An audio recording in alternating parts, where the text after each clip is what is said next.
The baby is beaming. The damp hair near dry. It's a new day for Orem mom Liza Nelson.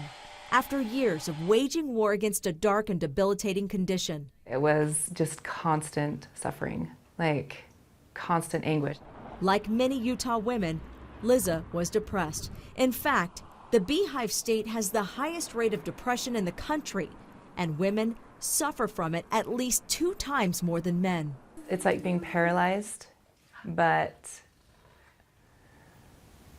it's awful.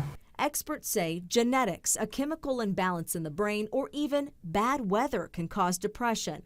But so can trauma, sudden change, and societal pressures.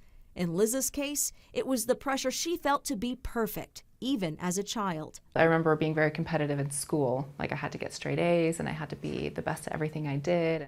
She's not alone. Dr. Chris Doty, associate professor at Utah Valley University, says many Utah women have a problem with perfection.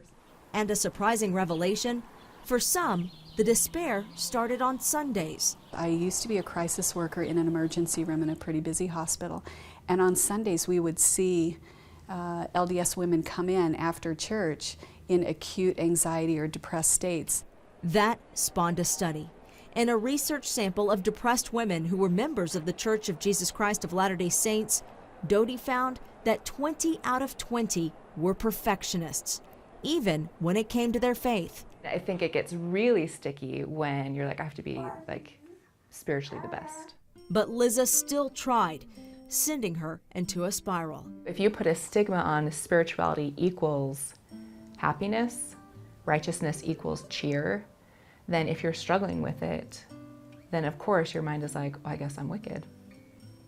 I guess that I'm doing it all wrong. I guess I'm not measuring up, I'm not righteous. A conclusion she came to after sensing judgment from others. I think there's a lot of competition with each other for whatever reason. Doty agrees. She says many Utah women are doing a song and dance, putting on a show like the Huxtable family, all to showcase a perfect family dynamic for their neighbors to see. I'm not sure that I see anybody that really fits that, but I can see that there are women that are trying to fit that. And it doesn't need to be. It's not synonymous with spiritual teachings. It is not the doctrine. I've looked at general conference addresses in recent years, and there's nobody that's lashing these women on their backs. They're just, I'm not even sure why it self-perpetuates, but it does. And Doty wants it to stop.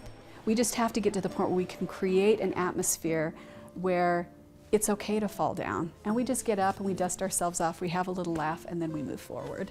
That's a problem for perfectionists, but it's a problem Liza has vowed to solve. She drove out of her depression a year ago, and now that her load has been lifted, she's all smiles. Do you have big smiles? Do you have big smiles? Huh?